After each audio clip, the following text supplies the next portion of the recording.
तो भैया दिख गया दम और जीत गए हम। दोस्तों स्वागत है आपका अरिविहान पर, जहां पर हम आपके लिए लेकर के आते हैं बहुत सारी इंफॉर्मेटिव वीडियो और इस YouTube चैनल के माध्यम से आपको पता चलती है हर एक खबर, हर एक तकनीक जो आपके बोर्ड एग्जाम से रिलेटेड हो। दोस्तों मेरा नाम है अंकुश चौहान और स्वागत करता हूं इस वीडियो में आपका, जहां पर हम बात करने वाले हैं आज के पेपर की, यानी द्वितीय परीक्षा के पेपर विश्लेषण की, और वो भी किस सब्जेक्ट के? हिंदी सब्जेक्ट के, क्योंकि आज से हमारी द्वितीय एग्जाम शुरू हो चुकी है और पहला पेपर खत्म हो चुका है और पहला पेपर था हमारा भाषा हिंदी का। तो दोस्तों हम इस वीडियो में करने वाले हैं इसी पेपर का विश्लेषण और इसी विश्लेषण से पता कर लेंगे कि आखिर इस पेपर का लेवल कैसा है, क्योंकि बहुत सारे बच्चे कॉल कर रहे हैं, बहुत सारे बच्चे मैसेजेस कर रहे हैं कि सर आखिर ये जो द्वितीय परीक्षा है उसमें पेपर का लेवल कैसा रहने वाला है। तो इस वीडियो के माध्यम से हमको पता चल जाएगा कि आने वाले पेपर कैसे होने वाले हैं, हार्ड होगा, सिंपल होगा या फिर माध्यम टाइप का होने वाला है या मॉडरेट होने वाला है। तो चलिए दोस्तों विश्लेषण करते हैं। और साथ ही साथ दोस्तों मैं आपको बता दूं कि मैंने इसी YouTube चैनल के माध्यम से, यानी अरिविहान के YouTube चैनल के माध्यम से आप लोगों के हिंदी पेपर के लिए, इसी सेकेंड बोर्ड एग्जाम के पेपर के लिए वीडियो बनाई थी कुछ इंपॉर्टेंट क्वेश्चंस की। तो आज ये भी पता कर लेंगे कि इस पेपर में कितने इंपॉर्टेंट क्वेश्चन मेरे द्वारा दिए गए वो इस पेपर में आप लोगों के लिए आए हैं। तो इससे ये भी साबित हो जाएगा भैया कि जो सेकंड बोर्ड के अन्य पेपर होने वाले, अन्य विषयों के पेपर होने वाले हैं, उसमें कितने चांसेस है इस अरिविहान से दिए गए इंपॉर्टेंट क्वेश्चंस की। तो चलिए दोस्तों बिना देरी के शुरुआत करते हैं और देखते हैं सर्वप्रथम हमारा पहला पेज जहां से क्वेश्चन शुरू होते हैं। एक वाक्य में उत्तर दीजिए, दिन रात में कौन सा शब्द युग्म है? अब देखो दिन और रात की बात की गई है, मतलब विलोम शब्दों की बात की गई है, यानी ये विलोम शब्द युग्मक है। क्या है भैया? चलो यहां लिख दूं, विलोम शब्द युग्मक है। ठीक है, उसके बाद रुबाइया पाठ के कवि का नाम क्या है? तो रुबाइया पाठ के कवि का नाम हमको पूछा गया है। तो उन कवि का नाम है दोस्तों फिराक गोरखपुरी, बहुत ही बेहतरीन कवि है फिराक गोरखपुरी। अगर आपने भी हिंदी का पेपर दिया है तो मेरे साथ साथ मैच करते जाइए, अभी यहां पर निर्णय हो जाएगा कि कितनी चीजें आप सही करके आए हैं और कितनी चीजें गलत हो गई है। चलिए अगले प्रश्न की बात करेंगे, मोहनजोदाड़ो नगर में कितने कुएं थे? भैया यहां से सवाल बनने की संभावना कम थी, एग्जैक्ट नंबर पूछ लिया गया है कि वहां पर कितने कुएं थे। तो अपन बात कर लेते हैं, हमने पाठ के अंदर पढ़ा लगभग 700 से अधिक कुएं थे, तो हम 700 भी अगर लिख देंगे तो आंसर हमारा सही हो जाएगा। ठीक है, आमतौर पर रेडियो नाटक की अवधि कितनी होती है? लगभग लगभग 15 से 30 मिनट की होगी। कितनी होगी? 15 से 30 मिनट की होगी। चलिए अगला प्रश्न है, काले मेघा पानी दे, काले मेघा पानी दे इस पाठ के लेखक कौन है? तो यहां पर बोला गया है, किसके बारे में पूछा गया है? धर्मवीर भारती के बारे में, धर्मवीर भारती के बारे में लिखा गया है, क्योंकि इस अध्याय के लेखक कौन है भैया? धर्मवीर भारती है। ठीक है, अगला प्रश्न क्या है, हालावाद के प्रवर्तक कवि किसे कहा गया है? बच्चन साहब को कहा गया है। ठीक है, किनको कहा गया है भैया? बच्चन जी को कहा गया है। इनका पूरा नाम क्या है? इनका पूरा नाम है हरिवंश राय बच्चन। ठीक है, तो ऐसे लिख देंगे हरिवंश राय बच्चन। चलिए अगले प्रश्न की बात करेंगे, ओज गुण कौन कौन से रसों में पाया जाता है? दो के नाम लिखना है। अब ओज गुण आपको पता होना चाहिए था कि ओज गुण आखिर होता क्या है, तब आप दो रसों के नाम लिख सकते थे। तो ओज गुण का मतलब है ऐसा गुण जब हमें किसी कविता को पढ़ने सुनने या किसी भी साहित्य को पढ़ने सुनने या लिखने में क्या ओज का भाव महसूस हो। किसका? ओज का भाव महसूस हो। ओज यानी बहुत सारी एनर्जी का भाव महसूस हो, तो ऐसे रसों को क्या कहा जाता है? ओज गुण संपन्न रस कहा जाता है। और ऐसे रस दो तीन है, हमको बोला गया है दो के नाम लिखो, तो एक होता है रौद्र रस, एक होता है वीर रस। ठीक है, विभत्स भी इसी के अंदर आता है, तो आप किसी दो के नाम लिख लो, कोई दिक्कत की बात नहीं होगी। ठीक है, चलिए अगला प्रश्न आ जाता है, निम्नलिखित वाक्यों के लिए सही विकल्प का चयन कीजिए। रामचरितमानस के रचनाकार कौन है? तो भैया कौन थे? तुलसीदास होने चाहिए इसके सही उत्तर। ठीक है, दूसरा प्रश्न है, रसात्मकम वाक्यम काव्यम, अर्थात रसयुक्त वाक्य ही क्या है?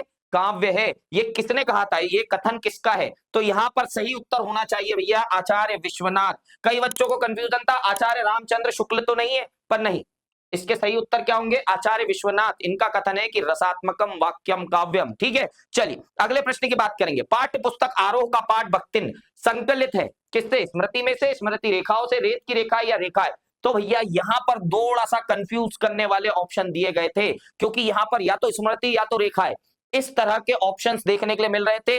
तो दाल भी खा लूं, कड़ी भी खा लूं, आमरस भी खा लूं, सभी जैसे एक जैसे दिख रहे, क्या क्या खा लूं, खाने के बाद पता चलता है कि कड़ी कौन सी है, दाल कौन सी है और आमरस कौन सा है। तो भैया इसका सही उत्तर क्या होना चाहिए, स्मृति की रेखाओं या स्मृति की रेखाएं, ये एक संकलित बड़ा जो है आपका साहित्य है, जिसमें से लिया गया है, क्या है आपका, भक्तिन है। ठीक है, चलिए अगले की बात करेंगे। अर्थ के आधार पर वाक्य के कितने भेद होते हैं, मैंने पढ़ा है भैया 8 भेद होते हैं अर्थ के आधार पर। कौन कौन से, बहुत सारे होते हैं, 8 होने चाहिए, अभी नाम नहीं लेंगे, वीडियो बहुत ज्यादा लंबी हो जाएगी। चलिए अगले हमारे प्रश्नों की तरफ चलते हैं। अगले प्रश्न क्या है, सिल्वर वेडिंग के नायक यशोधर बाबू का विवाह कब हुआ था। अब ये जिस भी बच्चे का प्रश्न पत्र था उसने ये तो गलत लगाया भैया 26 जनवरी 1947। इसका सही उत्तर होना चाहिए 6 फरवरी 1947। क्या होना चाहिए भैया, 6 फरवरी 1947 होना चाहिए।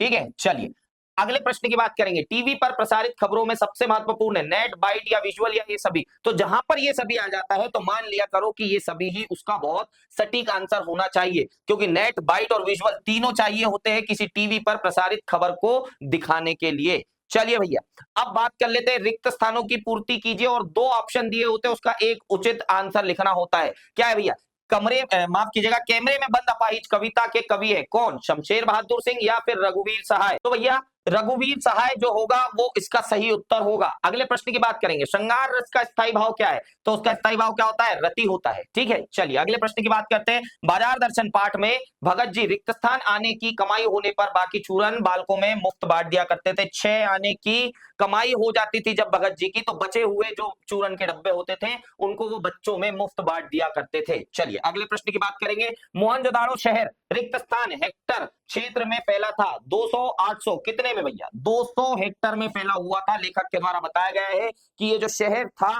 प्राचीन काल में लगभग 200 एकड़ के करीब करीब फैला हुआ था, 200 एकड़ हेक्टर के करीब फैला हुआ था। ठीक है, चलिए उपन्यास सम्राट किसको माना जाता है, या रिक्त स्थान उपन्यास सम्राट माने जाते हैं भैया, one and only Premchand ji. गोदान, ईदगाह, बड़े घर की बेटी, ठीक है, इतने बहुत सारे उपन्यास लिखे हैं प्रेमचंद जी ने, जिसके कारण इनको क्या कहा जाता है, उपन्यास के सम्राट कहा जाता है। चलिए अगले प्रश्न की बात करेंगे। रेडियो रिक्त स्थान माध्यम है, दृश्य है या श्रव्य है। अब ये तो बताना नहीं चाहिए भाई कि दृश्य है, रेडियो में से चीजें सुनी जाती है या देखी जाती है। तो वाजिब सी बात है भैया, देखी जाती है। क्या ये सही होगा, नहीं, सुनी जाती है। सुनने लायक माध्यम है रेडियो, देखने लायक माध्यम है अखबार या टीवी, या हम जो भी जिसको भी देख करके समझ जाते हैं चीजों को। ठीक है, तो श्रव्य माध्यम होता है रेडियो, इसलिए इसका सही उत्तर क्या होना चाहिए, श्रव्य होना चाहिए। चलिए अगला आ जाएगा चौथा प्रश्न, सत्य या असत्य बताइए। गुनाहों का देवता उपन्यास के लेखक फणीश्वर नाथ रेणु है, नहीं। कौन है भैया गुनाहों के देवता के लेखक, उस लेखक का नाम है धर्मवीर भारती। अर्थात ये जो कथन आपको दिया गया है वो बिल्कुल बिल्कुल गलत है। चलिए अगले प्रश्न की बात करेंगे। भारत में इंटरनेट पत्रकारिता का पहला दौर 1993 से शुरू माना जाता है। तो बिल्कुल सत्य बात है भैया, 1993 के बाद ही भारत में इंटरनेट पत्रकारिता को माना गया है, इसकी शुरुआत मानी गई है। चलिए अगले प्रश्न की बात करेंगे। छायावाद के प्रवर्तक कवि जयशंकर प्रसाद है, गलत बात है ये। ठीक है, जूझ पाठ के मंत्री मास्टर मराठी पढ़ाते थे, तो बिल्कुल सही बात है। जूझ में बताया गया है कि जो मंत्री मास्टर थे वो क्या पढ़ाया करते थे, कौन सा विषय पढ़ाया करते थे, मराठी विषय पढ़ाया करते थे। चलिए अगला प्रश्न क्या है। क्षेत्र विशेष में बोले जाने वाले शब्दों को निपात शब्द कहा जाता है, बिल्कुल गलत बात है, क्योंकि क्षेत्र विशेष में बोले जाने वाले शब्दों को क्षेत्रीय शब्द कहा जाता है। ठीक है, अगला प्रश्न क्या है। उषा का जादू सूर्यास्त होने पर टूटता है, तो बिल्कुल गलत बात है भाई। उषा का जादू किस पर टूटता है, सूर्योदय होने पर टूटता है, इसीलिए ये बोला गया है कि उषा का जादू जो है सूर्यास्त होने पर टूटता है, ये कथन गलत होगा। चलिए भैया और आगे बढ़ जाते हैं। सही जोड़ी बनाइए, ये प्रश्न आ जाता है आपके सामने, तो सही जोड़ी बना लेते हैं भाई साहब। क्या है, अखबार की अपनी आवाज, ये क्या है, ये एक संपादकीय है। ठीक है, ये क्या है, एक संपादकीय है, इसलिए यहां देख लेते हैं कि संपादकीय कहां दिख रहा है, ये दिख रहा है भैया, तो यहां पर आ जाएगा एक। ठीक है, कृष्णानंद पांडे कौन थे, यशोधर बाबू जिनको अपना आइडल माना करते थे, आदर्श माना करते थे, वो थे कौन, कृष्णानंद पांडे।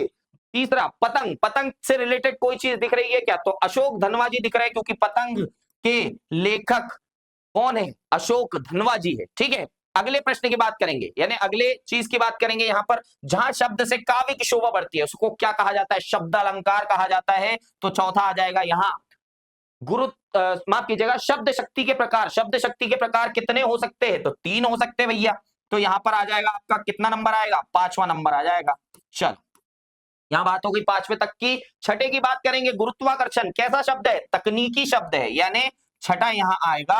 और अब बचता है मेरी कल्पना का आदर्श समाज। तो किसके द्वारा लिखा गया है? डॉक्टर भीमराव अंबेडकर के द्वारा। तो यहां पर आ गया छठा। तो इस प्रकार से आपकी सही जोड़ी बनाइए भी खत्म हो जाती है। अब बारी आती है 2 मार्क वाले प्रश्नों की, जहां पर आपको 2 मार्क दिए जाएंगे और कुछ कुछ मतलब मान लो कि 3 से 4 लाइनें आपको लिखना है और आपको 2 मार्क मिल जाएंगे।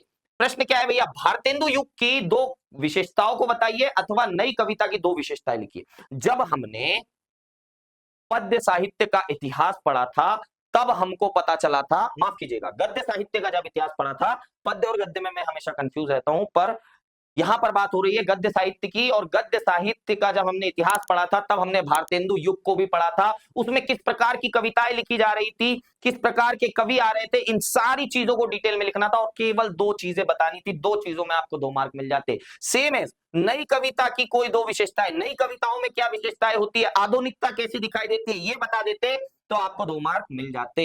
चलिए अगला प्रश्न आ जाता है अध्याय से, छोटा मेरा खेत कविता में अंधड़ और बीज क्या है, अथवा शीतल वाणी में आग होने का क्या अभिप्राय है? अरे यार, ये प्रश्न तो कहीं देखा लग रहा है।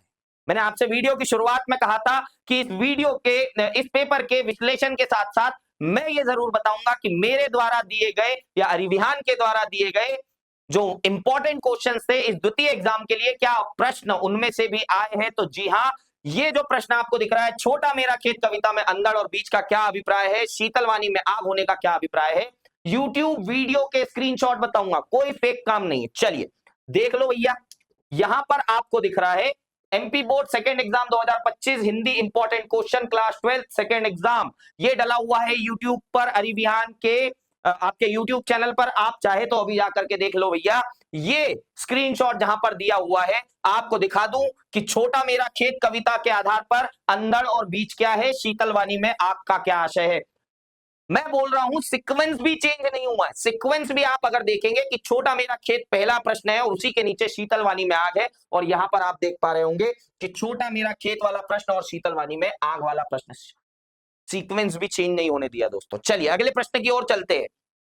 लेखक के पिता ने आनंदा को पाठशाला भेजने के पूर्व क्या शर्त रखी थी, अथवा मोहनजोदाड़ो के घर की 2 विशेषताएं लिखिए। भैया चलो इसकी भी बात कर लेते हैं, आ जाओ देख लेते हैं कि यहां पर प्रश्न दिखाई दे रहा है कि लेखक के पिता ने आनंदा को पाठशाला भेजते समय क्या शर्त रखी थी, ये प्रश्न भी है। साथ ही साथ मोहनजोदाड़ो के घरों की विशेषताएं क्या थी, ये प्रश्न भी। और सीक्वेंस चेंज नहीं होने दिया। प्रिडिक्शन देखो, सोचने की क्षमता देखो, हमें पता है कि कहां से प्रश्न बन सकते हैं एमपी बोर्ड में, ये आपको दिख रहा है। सीक्वेंस भी चेंज नहीं होने दिया है, अगर आप देख पा रहे होंगे तो सीक्वेंस भी ऐसा ही है। 2 में से कोई भी एक लिख दो उत्तर, आपको 2 मार्क पूरे मिल जाएंगे। चलिए अगले प्रश्न की तरफ। फ्लैश या ब्रेकिंग न्यूज से क्या समझते हैं? समाचार लेखन में कौन से 6 प्रकार के उपयोग किए जाते हैं, लिखिए। ये प्रश्न भी उन प्रश्नों में से है जिसको मैंने ऐप पर पढ़ाया है जब मैं यहां पर पत्रकारिता पढ़ा रहा था, पत्रकारिता टॉपिक पढ़ा रहा था। तो ये प्रश्न भी, इन दोनों प्रश्नों को, ब्रेकिंग न्यूज किसे कहते हैं और साथ ही साथ समाचार लेखन में 6 प्रकार कौन से होते हैं, ये बताना था। ठीक है, तो चलिए यहां की बात खत्म कर लेते हैं। अब आ जाते हैं भैया प्रश्न क्रमांक 10 पर। प्रश्न क्रमांक 10 क्या दिख रहा है आपको? निम्नलिखित में से वाक्यों को शुद्ध करके लिखिए। अब ये तो प्रैक्टिस वाली चीज है भैया, ये तो अंधा कुआं है, यहां से तो कुछ भी आ सकता है। तो चलो देख लेते हैं कि क्या हो सकते हैं। पुष्पा गीत गा रहा है। अब देखिए एमपी बोर्ड ने क्या किया है, बच्चों को बहुत ज्यादा कंफ्यूज किया है, क्योंकि बच्चों ने अभी रिसेंट में पुष्पा 2 मूवी देखी है जिसमें पुष्पा बोलता है झुकेगा नहीं XYZ। वीडियो चल रहा है, बच्चे देख रहे हैं, मैं ऐसे अभद्र भाषा का उपयोग नहीं करूंगा, पर आपको पता है कि मैंने क्या बोल दिया है, तो आप अपने हिसाब से समझ लो। अब यहां पर बच्चों को कंफ्यूजन हो गया होगा कि यार ये पुष्पा जो नाम है, अब तो हमने ये सुन लिया है कि किसी आदमी का भी हो सकता है, ठीक है। अल्लू अर्जुन का नाम था पुष्पा, ठीक है, और पुष्पा जो है वो लड़की का भी नाम हो सकता है, क्योंकि हमारे राजेश खन्ना जी ने भी बोला था आई हेट टीयर्स पुष्पा। तो वो पुष्पा में महिलाओं का भी नाम था। तो यहां पर बच्चे कंफ्यूज हुए कि सर हम क्या लिखे, कैसे वर्तनी शुद्ध करें। पर यहां पर जो पुष्पा की बात हो रही है वो लड़की की बात हो रही है, तो वर्तनी शुद्ध करके क्या लिखना था, पुष्पा गीत गा रही है। ठीक है, बस इतना सा काम करना था, ई की मात्रा लगानी थी, काम खत्म हो जाता। अगले को देख लेते, एक फूल की माला लाओ। क्या ये शब्द सही है? गलत है। फूलों की एक माला लाओ, ये शब्द सही होगा तो आपको यहां पर 2 मार्क सीधे सीधे मिल जाएंगे। पर अथवा में देख लेते भाई, निर्देशानुसार वाक्य को परिवर्तित कीजिए। केशव बुद्धिमान है, बिना भाव बदले नकारात्मक वाक्य लगाना है। क्या लिखना था? केशव बुद्धिमान नहीं है।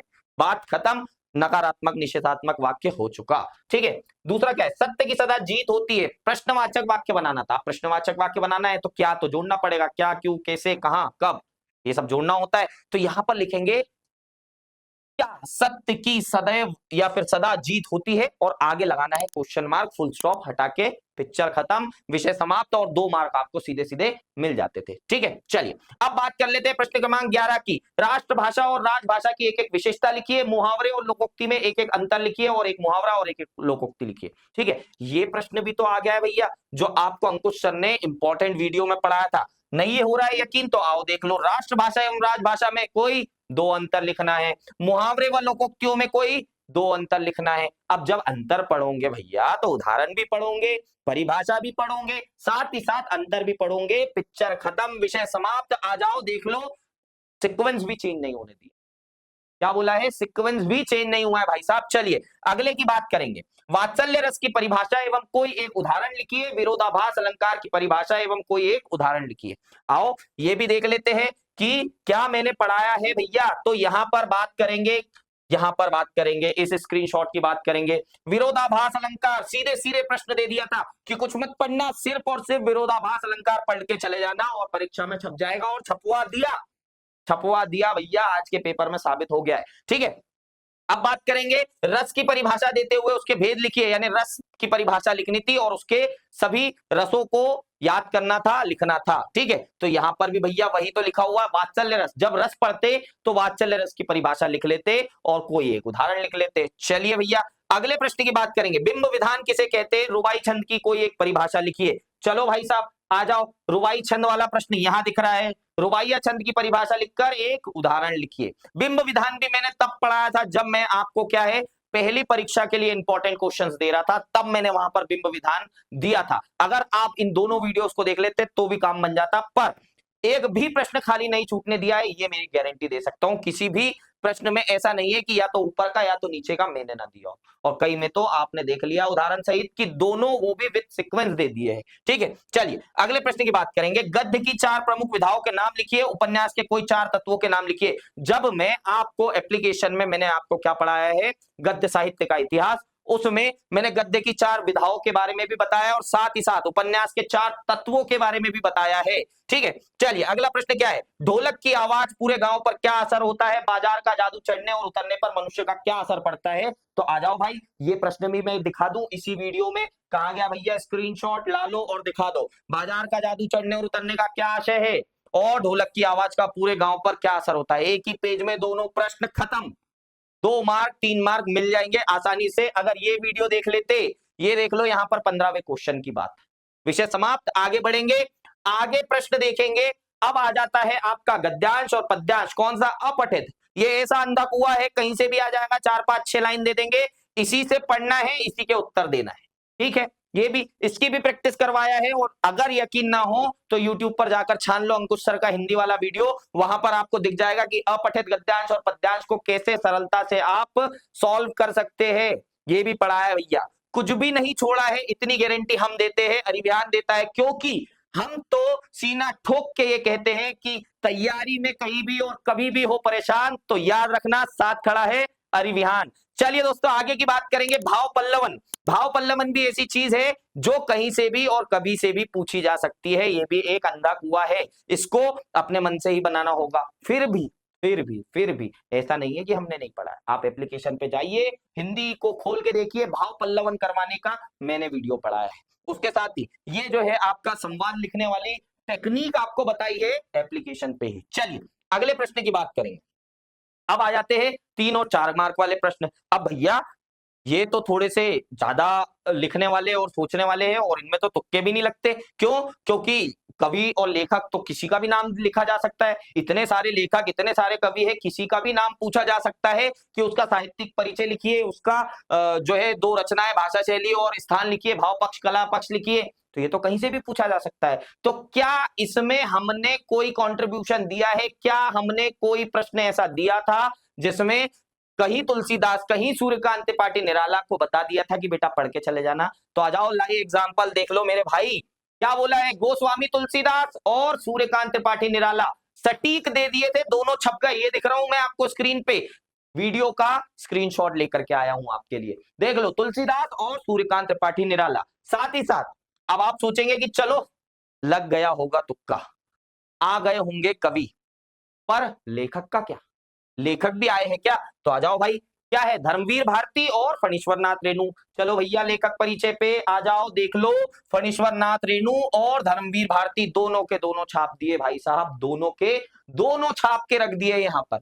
अब बोल दो कि अरे विहान मदद नहीं कर पाता है बच्चों की, भैया हर एक चीज हर एक समय पर हमने हर एक बच्चे को दी है, और यही आप लोगों का प्यार दिखाता है कि आज हमारे जो सब्सक्राइबर है वो बेहतरीन हो चुके हैं, हमारे इंस्टाग्राम पे बच्चे बहुत बेहतरीन जुड़ चुके हैं, और आप लोगों का प्यार भी बहुत ही बेहतरीन मिल रहा है। अगर कोई बच्चा अभी भी छूट रहा है तो भैया इस वीडियो को, इस चैनल को सब्सक्राइब कर लो, लाइक कर लो, कमेंट लिख दो, और अगर अभी भी आपके पास में आने वाले जो विषय है उनका पेपर देना बाकी है तो अरिविहान लेकर के आया है संभव बैच, वहां से जुड़ जाओ, वहां पर इनके सॉल्यूशन भी भर भर के दे दिए हैं, और बहुत सारी ऐसी चीजें हैं कि आप इस बार का जो एग्जाम है, द्वितीय एग्जाम है, उसमें छप्पर फाड़ दोगे मार्क्स में। ठीक है भाई, चलो अब बात करते हैं निम्नलिखित विषयों में से एक विषय की रूपरेखा सहित निबंध लिखिए। अब निबंध तो है सर, तो 5-5 टॉपिक आते हैं, और ये निबंध तो ऐसा टॉपिक है, प्रश्न है